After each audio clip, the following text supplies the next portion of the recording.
안녕하세요. 반갑습니다. 닥터진호의 병원 탈출 진행을 맡고 있는 의사 이진호입니다. 오늘 다룰 주제는 이걸 모르면 유산균 먹어도 소용없다 입니다. 과연 이게 무엇일까요? 유산균들을 많이 드시고 계시는데 과연 효과 있게 복용하시려면 어떻게 복용을 해야 하시는지, 뭐가 중요한 팁인지를 오늘 배워보는 시간을 갖도록 하겠습니다. 자, 첫 번째로는 헬리코박터 검사죠. 이건 혈액으로 한 헬리코박터 검사인데, 헬리코박터 균이 있으면 유산균을 먹었을 때 효과를 제대로 볼 수 없습니다. 왜냐하면 헬리코박터가 있으면 위의 산도가 강산이어야 하는데 약간 약산성이 돼요. 약간 알카리화가 되는 거죠. 그렇게 되면 음식에 있는 균들이 제균이 되지 않고 소장으로 내려갑니다. 그러면 소장에 있는 균들이, 소장에서 나쁜 균들이 번식을 하게 되죠. 그러니까 나쁜 균들은 번식을 하는데 유산균으로 좋은 균을 넣어준다? 그러면 전투가 벌어지겠죠.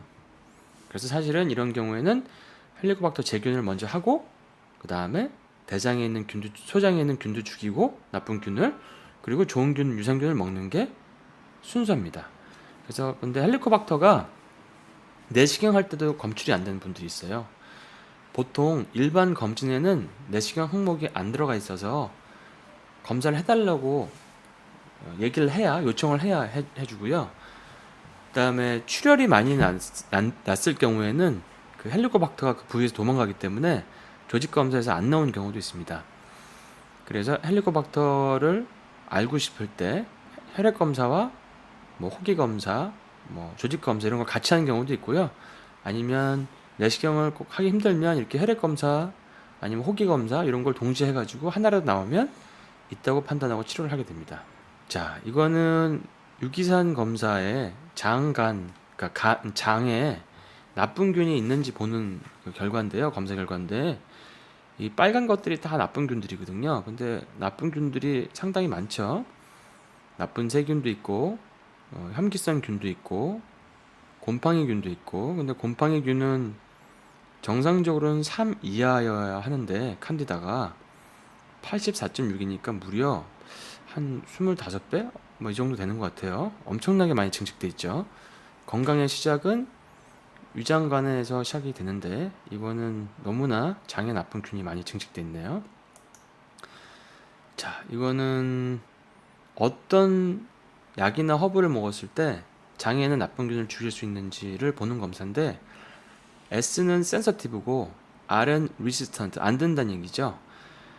잘 글씨 작아서 잘 안 보이는데 플로코나졸은 듣고, 이트라코나졸은 듣고, 니스타틴은 안 듣고, 그다음에 뭐 갈릭은 듣고, 그다음에 여기 뭐 오레가노는 안 듣고, 뭐 이런 식으로 나와 있죠. 이게 사람마다 다르기 때문에 증상이 계속되는 분들은 이런 검사를 해볼 때가 있습니다. 아니면은 복합적으로 씁니다. 이 약들을 여러 가지를 복합적으로 씁니다. 어느 게 내성이 있을지 모르기 때문에.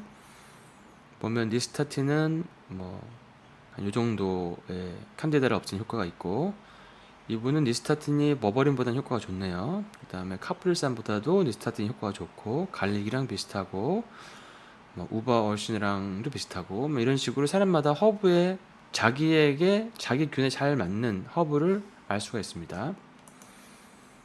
장에 있는 나쁜 균을 죽인 성분들이 굉장히 많아요. 페퍼민트, 타라곤, 뭐 생강, 마늘, 회양, 펜넬, 호두씨, 올리브, 타임, 뭐 세이지, 뭐 대부분이 이제 아로마 오일이 많고 뭐 많죠. 굉장히 많은데 이게 이제 한국에서 못 쓰는 것도 많아요. 여기 보면 레몬밤도 있고 뭐 여러 가지가 있죠. 그래서 이제 이걸 제가 왜 이런 거를 쭉 쓰고 어떤 건 쫙 쳐놓고 이랬냐면, 어떤 거를 쓰는 게 가장 좋을 것인가, 그리고 한국에서는 뭐가 법적으로 쓸 수 있는가를 알아보기 위해서 좀 연구한 흔적입니다. 외국 제품들도 이렇게 찾아보면요, 오레가노 익스트랙트, 뭐 카프릴산, 이거 좀 작아서 안 보이네요. 좀 이렇게 볼까? 진저, 뭐 투메릭, 올리브 익스트랙트 이런 식으로, 이거 대표적인 장에 있는 뭐 균들, 나쁜 균들 없애는 약들이죠. 화부들. 그리고 다른 제품들도 한번 봤더니 뭐 버버리, 오레곤 그레이프, 골든실 이것도 아까 이제 나왔던 그런 성분들입니다. 제가 이제 근데 그런 것들이 많은데 한번 순서를 매겨봤어요. 1번부터 14번까지 매겨봤는데 해로운균을 없애는 거 이게 좋으면은 이제 베리 하이, 조금 좋으면 하이, 중간인 모더릿, 좀 약하면 로우, 살균력이 약하면 베리 로우.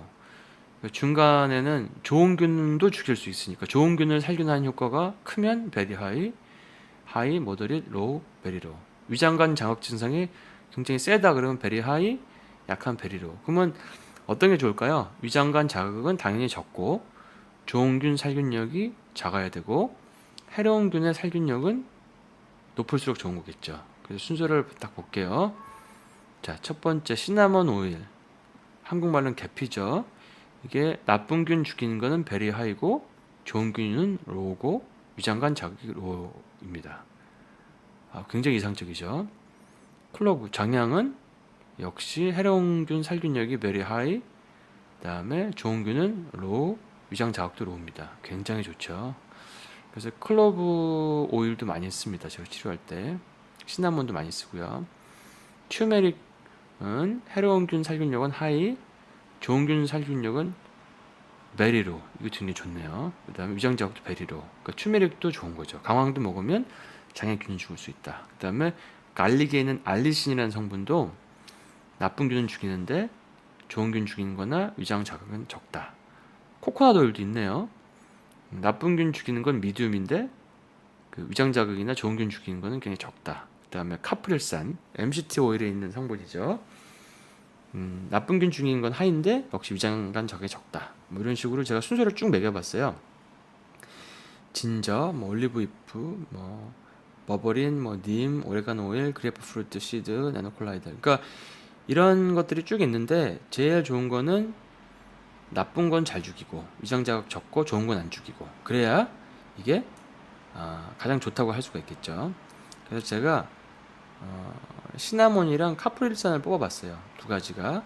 이거는 조금 뜨거운 성질이 있고 이건 좀 찬 성질이 있어가지고 두 가지를 뽑아서 제품을 만들어봤습니다.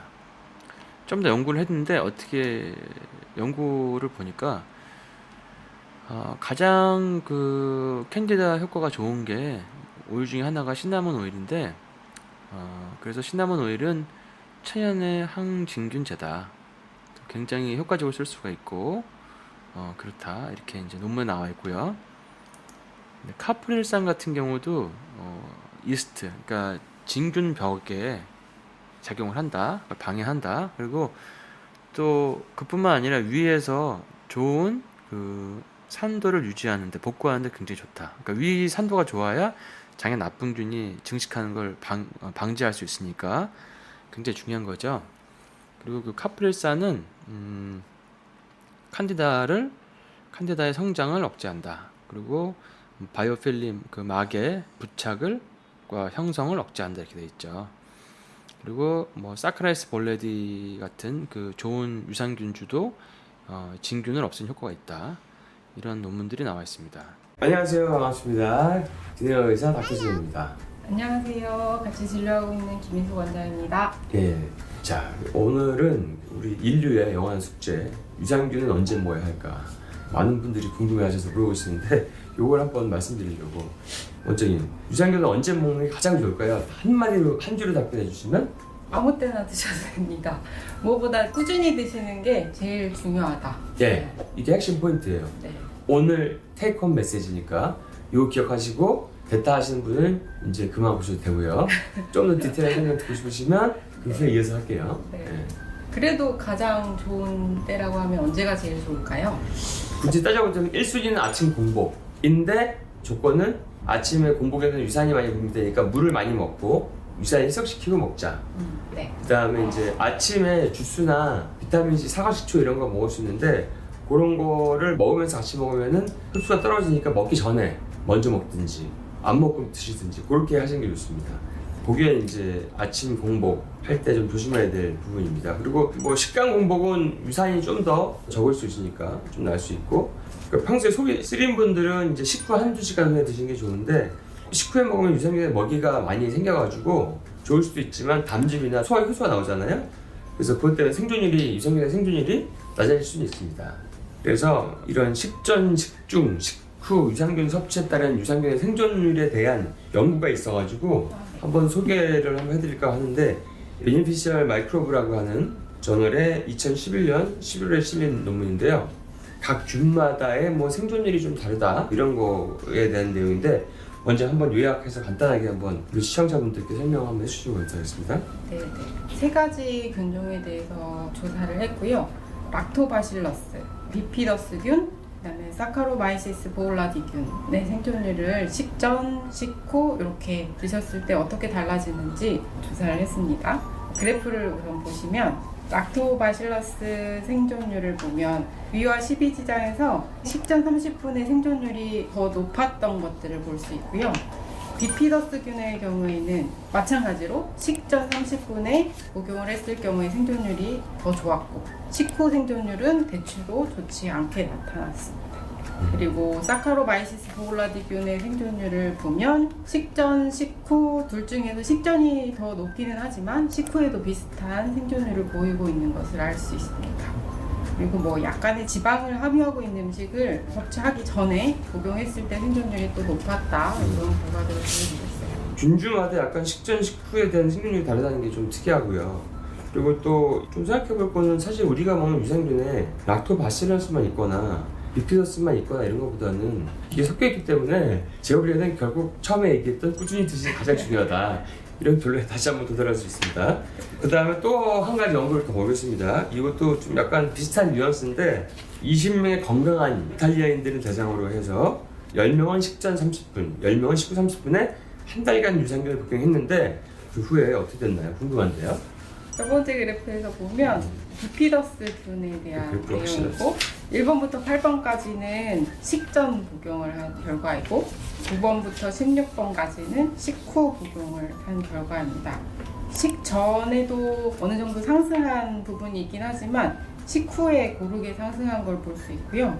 비피더스균에 대해서 그렇고, 그리고 두 번째 그래프를 보시면 락토바실러스균에 대해서 조사를 한 걸 볼 수 있는데, 락토바실러스균은 오히려 식전 복용을 한 경우에 훨씬 생존율이 높은 것을 알 수 있습니다.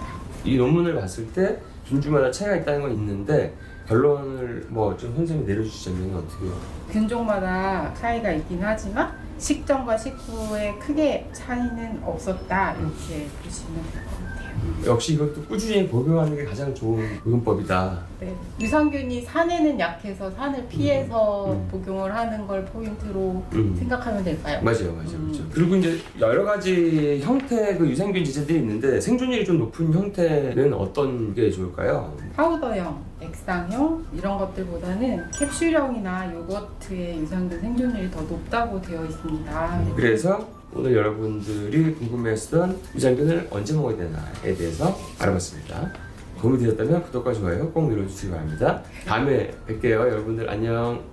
안녕하세요. 반갑습니다. 이석 원장입니다. 잘 지내고 계시죠? 예, 오랜만에 뵙습니다. 예, 우리 몸에 여러 가지 뭐 당뇨라든지 인슐린 저항성 그런 관련해가지고 오늘 좀 이렇게 좀 흥미로운 얘기를 말씀드릴 텐데, 유산균이라고 보통 알고 있는 그 프로바이오틱스라고 여러분 잘 아시죠? 예, 그 프로바이오틱스가 인슐린 저항성이라든지 지방간 좀 더 넓게는 비만 이런 거에 효과가 있는 그러한 내용들이 많이 요즘 나오고 그런 논문들이 많이 나오고 있습니다. 그래서 그런 거 한번 좀 흥미로운 거 좀 몇 가지 말씀드리고 여러분에게 좀 도움을 드리고자 오늘 그런 내용을 한번 다뤄보려고 합니다. 우리가 이제 이 프로바이오틱스를 다루기 앞서서요, 일단은 우리 몸에 지방 조직이라고 있습니다. 여러분, 지방 조직은요, 지방을 너무 이렇게 죄악시 여기고 그러는데, 사실은 지방은 우리 몸에 필수적으로 필요한 겁니다. 예, 그 중에 특별히 지방 조직 중에 우리가 이제 백색 지방 조직, 영어로는 WAT라고 부르는데, 이 백색 지방 조직은요, 우리 몸에 필수적으로 필요한 거고, 그 안에는 우리 몸에 여러 가지 중요한 호르몬들이 나오는데, 그 호르몬들 중에 오늘 다룰 호르몬은 렙틴이라는 호르몬과 그 다음에 아디포넥틴이라는 그런 호르몬입니다. 이 렙틴과 아디포넥틴은요, 방금 말씀드린 백색 지방 조직이라는 곳에서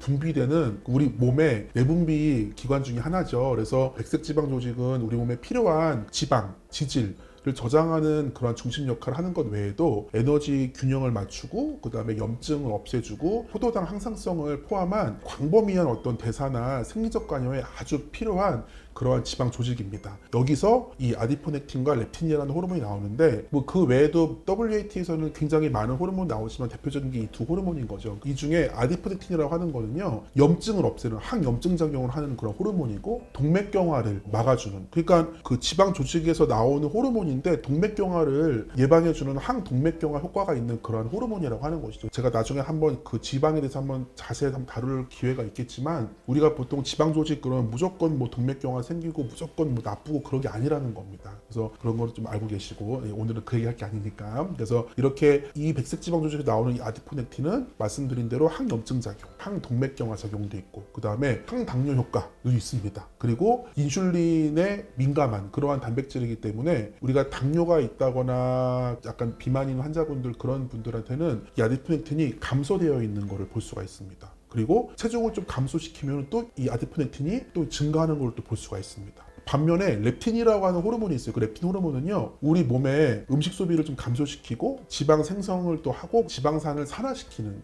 안 좋은 거죠. 그런 산화에 작용해서 에너지 향상성을 조금 악영향을 끼치는 그러한 물질 중에 하나라고 할 수 있어요. 그래서 렙틴은요, 비만 환자분이나 아니면 제2형 당뇨병 환자에서는 렙틴이 증가하고 단식을 하거나 간헐적 단식하거나 그럴 때는 또 이 호르몬이 또 감소하게 돼 있습니다. 그래서 렙틴과 아디포넥틴, 이러한 두 개의 어떤 호르몬 작용을 통해서 우리 몸에 당뇨도 생길 수 있게 하고 또 당뇨병을 예방할 수 있기도 하고, 그다음에 병적으로 이렇게 비만인 환자분들, 그런 환자분들을 또 컨트롤할 수 있는 그러한 중요한 호르몬이 아디포넥틴과 렙틴이라는 이런 호르몬이라고 할 수 있습니다. 그래서 프로바이오틱스 이런 걸 어떤 관련이 있느냐, 일단은 우리가 이걸 알기 위해서는 우리가 프로바이오틱스가 뭔지를 좀 설명을 드릴 필요가 있습니다. 또 프로바이오틱스를 말씀드리기 전에 우리가 이제 장내 미생물이라는 게 있죠. 정상적인 장에서 살고 있는 미생물이 있는데, 이 장내 미생물은요, 여러 연구들, 논문들에 의해서 특별히 요즘에 폭발적으로 나와 있는 그러한 논문 내용들이 이 장내 미생물이 굉장히 다양한 어떤 대사질환의 발병 기전에 중요한 역할을 하고, 그 다음에 이 장내 미생물이 이렇게 모여있는 그러한 장내 미생물이 굉장히 우리 몸을 건강하게 만들어주고 이렇게 면역 기능을 올려주고 염증을 없애는 되게 장제적인 그러한 능력이 있는 장내 미생물로 요즘에 굉장히 많이 연구가 되고 있습니다. 이러한 유산균 연구할 때 우리가 보통 그래서 크게 세 가지로 나누죠. 프로바이오틱스, 뭐 프리바이오틱스, 신바이오틱스 이렇게 나누는데, 오늘 제가 말씀드릴 거는 이제 프로바이오틱스라고 하는 건데요. 이 프로바이오틱스는요, 우리 몸에 있는 장내 미생물의 균형을 개선시켜주는 살아있는 미생물 집단이 바로 프로바이오틱스라고 하는 것입니다. 그래서 우리 몸에 아까 앞서 말씀드린 프리바이오틱스, 신바이오틱스 이런 것도 필요하지만 기본적으로 프로바이오틱스는요, 우리 몸의 장내 미생물을 균형을 맞춰주는, 한마디로 유익균과 유해균의 균형을 맞춰가지고 장 건강을 유지시켜주는 아주 핵심적인 그러한 장내 미생물이 바로 이제 프로바이오틱스라고 말씀드릴 수가 있겠습니다. 그래서 제가 오늘 이 관련된 거 한 논문을 한 몇 개 갖고 와봤는데요. 최근에 연구된 논문인데요. 첫 번째 논문은요, 이 렙틴과 아디포넥틴 이러한 것과 프로바이오틱스 관계에서 우리 몸에 가지고 있는 질병 중에 이제 우리가 지방간, 그리고 우리가 비알코올성 지방간, 그러니까 술을 많이 먹고 생기는 지방간은 그냥 술 끊으시면 되는 건데, 술을 먹지 않고도, 그러니까 비알코올성 지방간이라고 하는데, 이게 사실은 굉장히 난치병이고 정복하기 힘든 그런 병으로 되어 있고, 많은 제약회사들이 지금 이 비알코올성 지방간을 고치기 위해서 굉장히 많은 돈을 투자해서 약을 만들고 있는데, 이 비알코올성 질환을 가지고 있는 환자들에 있어서 이런 어떤 프로바이오틱의 투여가 이런 렙틴과 아디포넥틴을 어떻게 조절할 수 있는지, 이런 거에 대한 실험을 한 논문이 있습니다. 이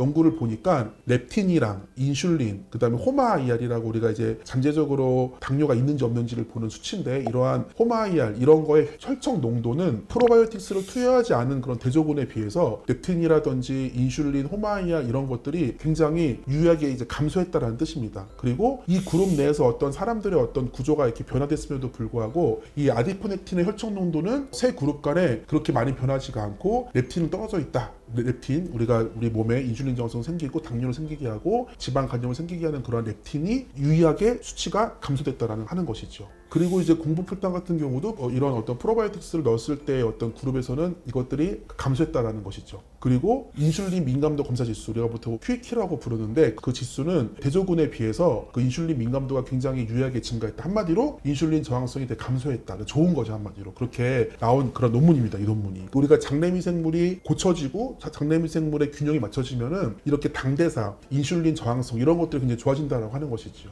그 다음에 또 하나의 논문을 좀 보여드릴 텐데요. 이 논문도 지금 똑같이 이러한 비알코올성 지방간 이 환자한테 혈정 렙틴과 아디포네틴 수치에 어떤 영향을 주는지, 그리고 이러한 렙틴과 아디포네틴이 이 체질량 지수나 공복 인슐린 수치에 어떻게 영향을 주는지 이러한 논문인데요. 여기서 보면은 이 지방간에서 이 프로바이오틱스가 굉장히 효과가 많다라고 이렇게 되어 있고요. 여기서 이제 우리가 이것도 이제 무작위 이중 맹검, 우리가 전형적으로 하는 검사죠. 이러한 실험을 통해서 우리가 이 비알코올성 지방간 환자의 비만 수치, 공복 인슐린, 그 다음에 인슐린 저항성, 혈청 렙틴 및 아디포넥틴 이러한 수치에 대한 프로바이오틱스의 그 연관성을 딱 조사했더니 저희가 논문에서는 이제 20대부터 60대까지 한 70명 넘는 환자를 이렇게 두 그룹으로 나눠가지고 딱 검사를 하고 한 8주 동안, 그러니까 약 2개월 동안 이 프로바이오틱스를 이렇게 계속 섭취를 하게 했습니다. 그랬더니 그 프로바이오틱스를 섭취한 그 군이 체중, 체질량 지수, 공복 인슐린, 혈청 수치 이런 것들이 상당히 감소했다라는 것입니다. 근데 이 논문을 보니까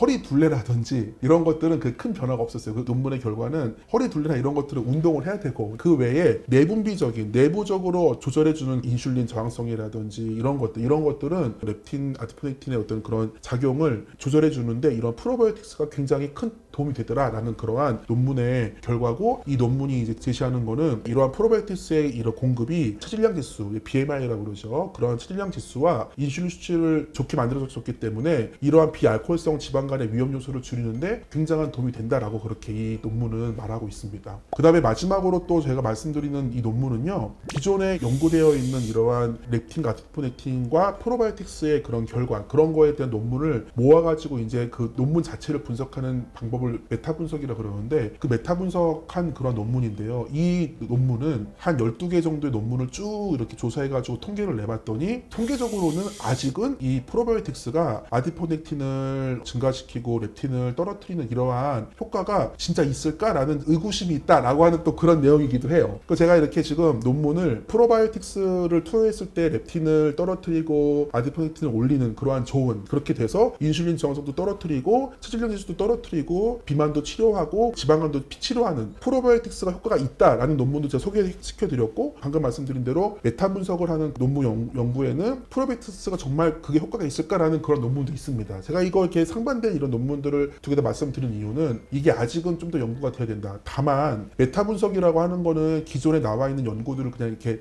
통계를 낸 거고, 앞서 말씀드린 우리가 그 프로바이오틱스 효과가 있다라는 거는 실질적으로 환자들한테 이중맹검으로 실험한 거라는 거죠. 우리가 이제 학술적으로는 조금 더 이제 연구가 돼야 되겠지만은, 제가 진료하는 진료실이나 이중맹검으로 실험한 이런 논문을 봤을 때 임상적으로는 확실히 프로바이오틱스는 렙틴을 떨어뜨리고 아디포넥틴을 올리는 효과가 있더라라고 하는 것입니다. 물론 프로바이오틱스가 유일하게 그렇게 호르몬 조절을 하는 게 아니죠. 당연히 식단도 조절을 해야 되고, 여러 가지 호르몬 대사에 문제가 있으면 호르몬도 고쳐놔야 되고, 해독에 문제가 있으면 해독도 고쳐놔야 되고, 당연히 식단도 해야 되고 운동도 해야 됩니다. 그런 것들을 다 무시하고 무조건 프로바이오틱스만 먹으면 된다, 그런 의미가 아니라는 거죠. 임상적으로 그런 것들을 했음에도 불구하고 만족스럽게 지방간이 회복이 안 되거나, 당뇨약을 잘 먹어도 잘 당뇨가 조절 안 되는 분들 되게 많거든요. 그런 분들, 인슐린 저항성이 해결이 안 되는 분들, 병적으로 어떤 비만 환자인 분들, 아무리 운동을 하고 식단해도 안 되는 분들, 그런 분들은 장내 미생물의 어떤 불균형 때문에 이러한 문제들이 해결이 안 될 수가 있다는 것이죠. 그래서 그런 분들은 적절한 프로바이오틱스를 이렇게 공급을 하면 렙틴과 아디포넥틴의 균이 맞춰지면서 우리 몸의 어떤 지방간이 해결되거나 인슐린 저항성이 해결될 수 있다라는 근거로 이렇게 사용될 수 있다고 하는 것입니다. 그래서 여러분, 지금 이 영상을 보시는 분들 중에 내가 지방간이 있다, 인슐린 저항성이 있고, 당뇨 전 단계가 있다, 또 심지어 당뇨를 앓고 있다, 그 다음에 되게 병적으로 좀 비만인 분들, 그런 분들 같은 경우는 내가 혹시 장이 안 좋아서 그렇지 않을까, 장내 미생물의 균형이 안 맞아서 그렇지 않을까 하는 생각을 한 번쯤 해보시고, 그런 것들을 이제 저희 기능의학병원에 오시면은 정확히 한번 저희가 한번 체크를 해보고 거기에 알맞는 프로바이오틱스를 제공해드리고 또 장내 환경들을 고쳐놓으면은 굉장히 좋은 효과가 있을 거라 보고요. 실제로 진료를 하다 보면은 그렇게 장내 미생물 환경을 정상화 시켜놓으면요, 굉장히 좋은 효과를 보는 경우들이 많이 있습니다. 더 좋은 내용으로 다음에 찾아뵙도록 하겠습니다.